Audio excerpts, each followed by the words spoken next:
Hi everybody, my name is PhD Worm. Today we're going to do a quick tour of my studio. Start off with guitars. This is a Fender American Special Telecaster. This has been used on pretty much every recording for this project. Here we have kind of a Frankentelly.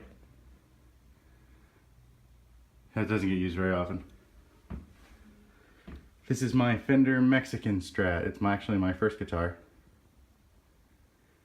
Changed pickups. Lit it on fire at one point.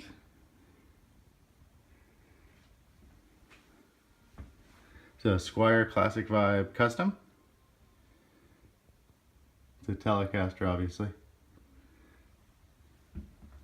A Squier, I think it's just a Squier Classic Vibe. I think it might be a 50s. It's a Strat.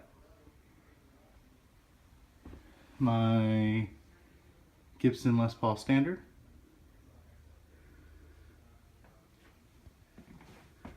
My Gibson SG that I've had, I think it's a 2006, so I've had it for a very long time. And this is an Epiphone Coronet. Can't really date it. I don't know. I think it's the 90s because of these pickups. But the guy we bought it from says it's the 70s. I just don't know if I buy that. Here's my acoustic. This is a Breedlove. I think it's an Atlas series. I don't know what it is. Looks like an 8025. So maybe you know what that is. I have no idea. It's a good guitar though. Amps. I use an OR15 and a Micro Terror. Those are my more distorted channels if I'm doing something really heavy. To the orange 2x12. This is a Fender Blues Deluxe. This has been used on pretty much everything we've done in this channel. Here are my settings for that. This is my Frankenbass. This has been used on everything on the channel as well. It's an American jazz bass body with an EMG set, pickup set, and it's a Squier neck.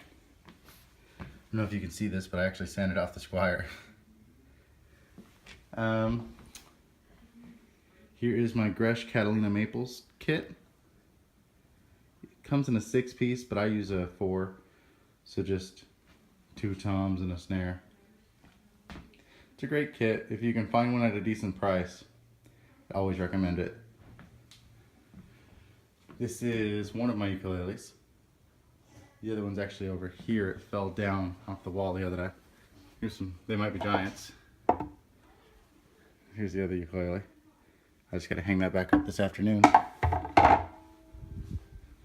And over here, we have my bass amp. I run that into the Focusrite 18i20. And I run those through an Elite book into a couple of Yamaha HS, I don't know if it's HSM5 or HS5, but you know, 5-inch Yamahas.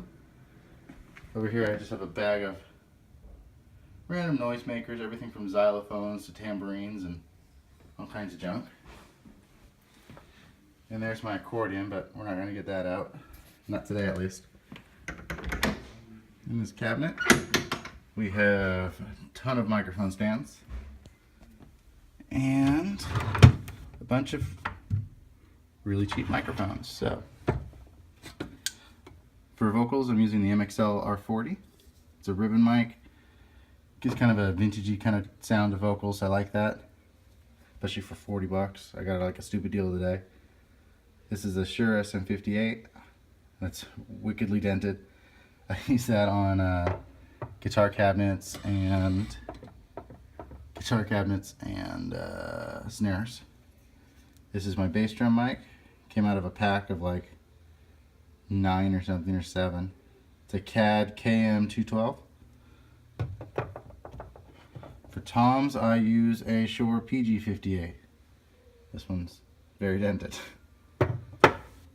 Then for overheads, looking at a CAD C9.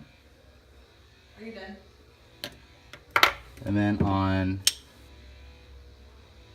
just random acoustic tracks. I'll use this condenser mic. It's a Samson CO3. There you go, CO3. And really, oh, nope, I got pedals. I'll show you pedals. So for pedals, I use Joyo because they're really cheap and they sound really good. So this is what I use for pretty much all the distortion sounds you've heard so far. It's the Vintage Overdrive. It's just kind of a TS9 clone. It's a great little pedal.